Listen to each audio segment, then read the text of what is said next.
arrived at Model Railways Unlimited.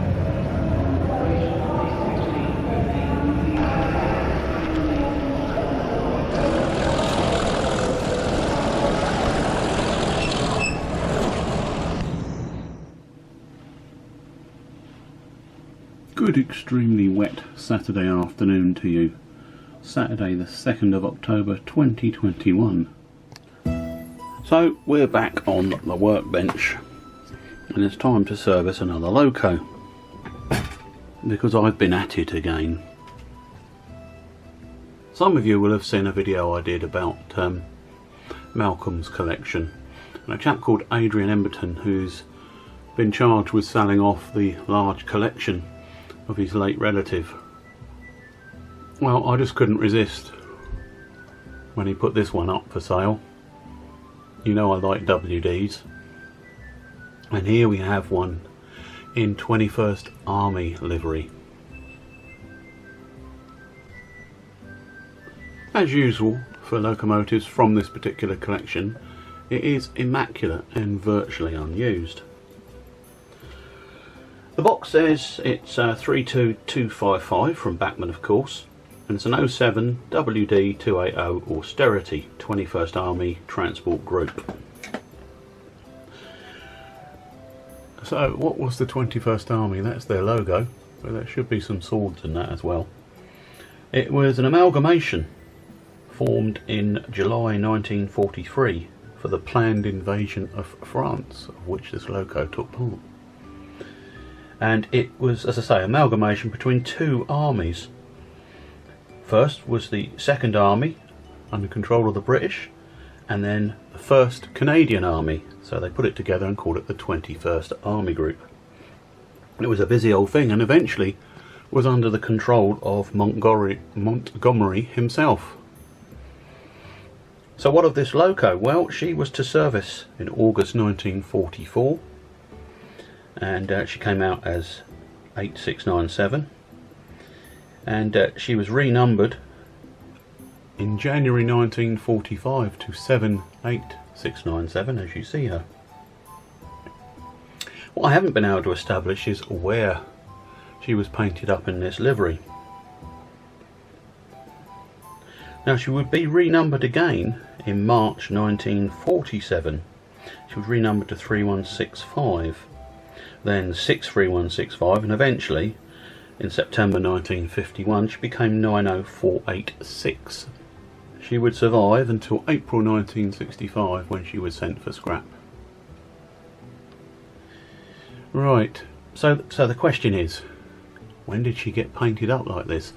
It seems likely to me that she would have gone across in black and then served on the French railways, which were struggling for motive power, and would have been involved in getting supplies to the front line and generally rebuilding Europe after the war. Then she would have come back over here. Now, it's my thoughts that she was probably painted up over there, and that could have been in 1945 somewhere. Now, one person told me that he remembers them coming back overseas in this colour scheme, coming back to the UK, that is. And he believed that they were stored on the southern region for some time and even used in this very livery. So that's very helpful for a southern region modeller like myself. Anyway, as I say, she's immaculate, unused, she works, but she is dry as a bone, and I thought it might be useful to fellow modelers to see what the service procedure is for these locos. First thing, to easily separate the loco and tender. Just while we're getting ready to undo it, the handrails need to be unclipped from the cab side because they attach to the chassis, otherwise you'll pull them out. And also, where are we? Just here, where my thumb is, that may need to be eased through the footplate. I'll get that done and we'll carry on. So we've removed the tricky little screw that hides behind the brake actuator there. Remove the front pony and take out the front screw under it. And then finally you have to remove this screw just back from the gear casing, which is also a body fixing screw.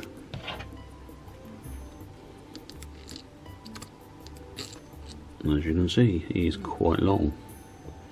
Don't get them mixed up. I tend to leave things in the order they came out. So front, middle, rear.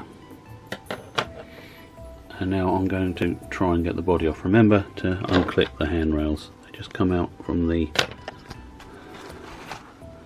sides of the body, not the chassis. Okay. It was something of a nightmare. These parts fit through slots in the chassis. However, if when they were assembled they weren't completely smooth and had plastic moulding screws on them still, they will get stuck. You absolutely must not attempt to pull the chassis out of the body without carefully helping these to release first. Now you can see where they were and where they would go. So it really is a case of easing them down and making sure. I had to with this one clear around with a scalpel where there was still a moulding sprue. Not sure how well this is looking.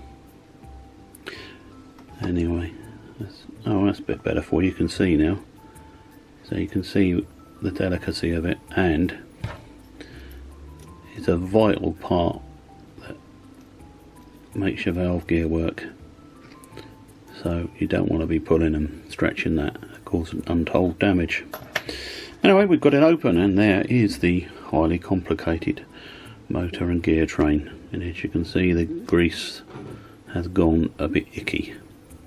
So we'll clean that out and apply some nice new stuff. Just want to try and show you the old grease. Look at this. I don't know if you can see it. Yeah, it's turned into a wax. So it's going to have to be fully removed before we re-lube. I've seen this before on a Bachmann 08. The grease, if it's left for a long time, just turns into a wax. There we go. That's the grease added. As you can see, it's not DCC ready, but we don't care about that as we're DC only.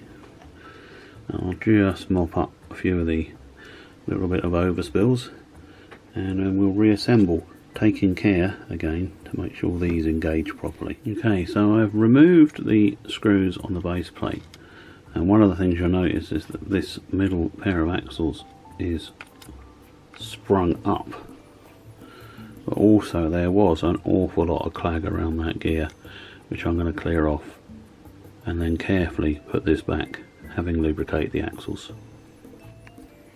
So that is everything lubricated, all the rods, all the moving parts with tiny little drops of oil. Don't forget the pony wheel, and even make sure that that pivot there is just a little bit lubed. I've noticed really that none of the details are fitted, so whether we'll put the cylinder washout cocks on I don't know, because invariably they foul the wheels, but we will fit the brake rigging. That always helps. So the next job is to have a look at the tender, which should be easy. So with the tender, the wheels aren't too bad, but we'll just put a drop of the Labelle 102 on the axles, just to make sure that there's no more drag than needs to be there. Quick clean of the wheels and the backs of the wheels on the loco, and fit the details, and then we'll come back and see what she looks like. So I've fitted the drain cocks because they don't really interfere with the wheel, but if you look at the front step, that is going to be nothing but trouble.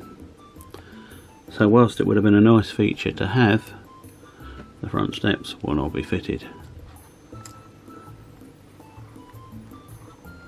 See, the drain cocks are not too bad at all, and they can be eased out a little bit further if necessary as well. They're quite soft material.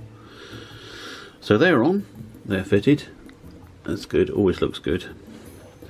The other details, we've got some vacuum pipes. Well, I think they should be able to be fitted okay. And then we've got the tender cab steps to fit, and that'll be almost it. So these steps are an interesting fit. Just put it off.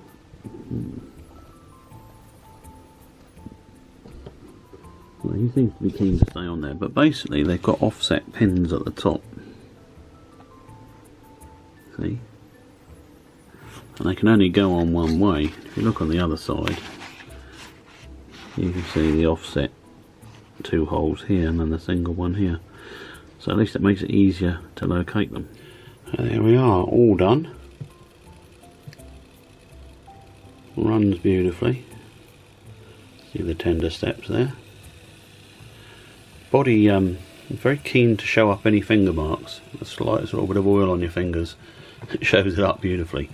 Not what you want. I think there's one there, so I'm going to have another clean with. But there's another WD joining the fleet. And what a beauty she is too.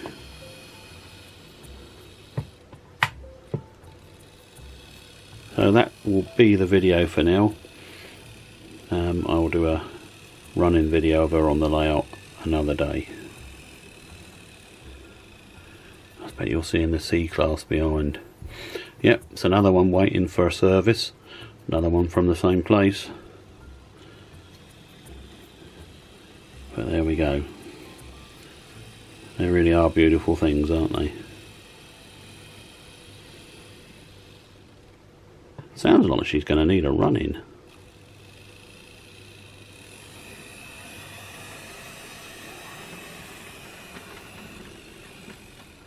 Okay, take care. Bye.